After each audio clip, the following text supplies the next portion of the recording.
Hey guys, Nick May here from The Business Brush. Today we're going to be talking about scheduling. Stay tuned.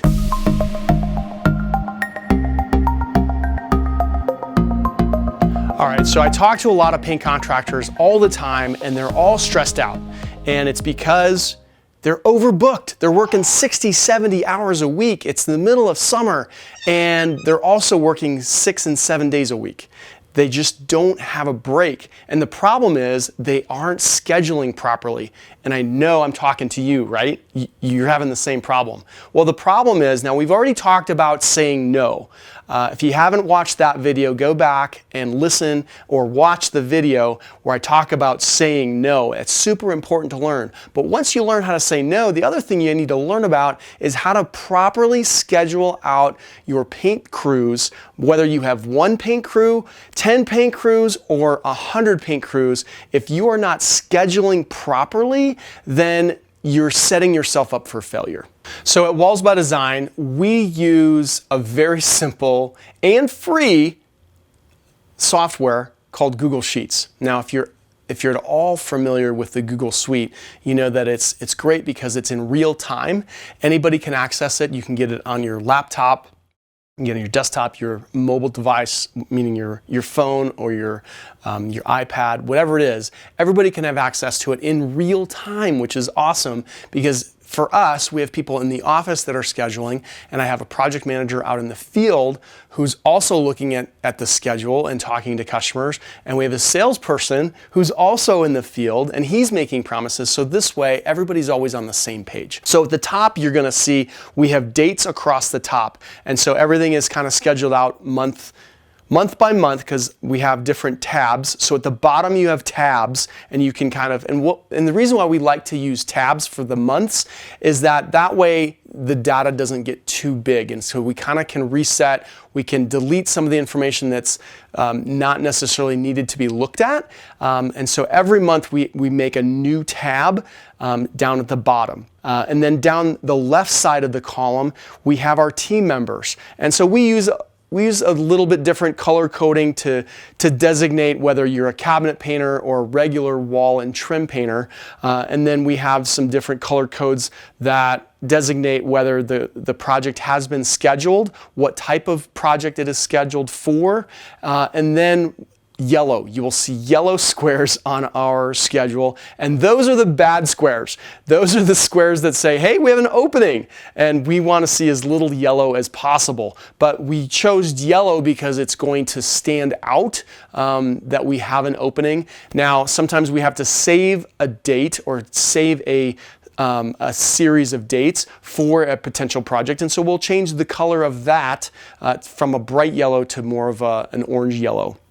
But as we schedule, we try to put these buffer days or yellow squares in between each and every project.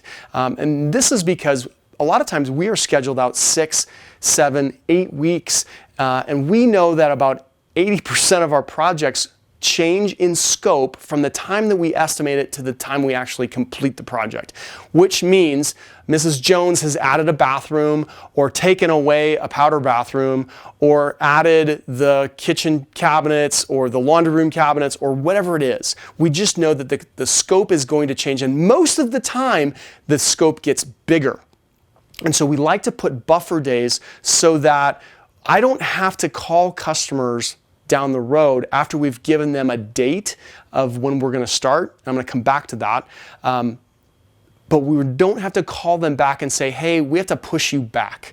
That is the kiss of death. That is what upsets customers more than anything, is when you start to push people back on the schedule. Because what that does is it just sets you up for this negativity on the project. We want the customers to be super excited by the time we get there because they're already excited to have their project completed. But if we are already starting behind the 8 ball and we're late to their project, they're already kind of like this, right? They're ready to fight. We don't want that. And so we want them to be super excited and super happy. And so we want to show up early to their project so that we can get it done early. Now, I mentioned that when we give them a date. Now, when I give a customer a date, this is super important as well. And a lot of guys will say, hey, Mrs. Jones, we're going to start you July 13th. July 13th is like 3 weeks away. Do you know how much can happen between now and July 13th? I mean, tremendous amount of things. And even though we put buffer days and all that kind of stuff into our schedule, we know that things are going to happen. So we never give somebody a specific date. What we tell them is, Mrs. Jones, we're going to start your project the week of July 13th. That could be Monday, that could be Friday. At this point, I don't know. Because typically that's going to be 6 or 8 weeks prior to that, right? And so what we will then do is my office staff on the Friday before will call them and say, Mrs. Jones, now we have a start date for your project. We are going to start your project on Tuesday, the 12th, or whatever the date actually is. And so that way we've taken out a lot of the guesswork and we've kind of dialed it down. Now, what ends up happening in our schedule, because we put so much flex into the schedule, almost every project is pulled forward unless the homeowner has said it is not a possibility to pull it forward. So we are almost always pushing it out in the schedule and then pulling it back in as we get closer. And that makes for a much better customer experience, because they don't really, like, most customers are okay when you're like, I'm 6 weeks out, I'm 8 weeks out, I'm 13 weeks out. I don't know. I'm sure some customers aren't going to be super happy about that. But anyways, once you've set that as kind of the precedent, they don't want to go further than that. Like, I don't care if you've told them it's 2 weeks and now you have to call them back and say, I'm sorry, we have to push you back a week. That is not what customers want to hear. So you want to put fluff into your calendar. You want to write it all down. Now, if you don't use Google Sheets, I want you to at least write it down, because we want to have something tangible so that you know exactly where your schedule sits. So once you've done a good job of scheduling, the benefits of using a system like this is that you are going to have happier customers. You're going to have customers that are super excited because you've either shown up on time or you've shown up early. It's the kiss of death, guys, when you are showing up late to a project, because then they're going to be looking for more reasons to pick your work apart or to be unhappy. Hey guys, thanks for watching today. Would you do me a favor? Would you subscribe to the YouTube channel down below? Would you also share this on Instagram or on Facebook? And would you give me a comment? What'd you think about this? Would this be helpful for you in your business? Please comment below.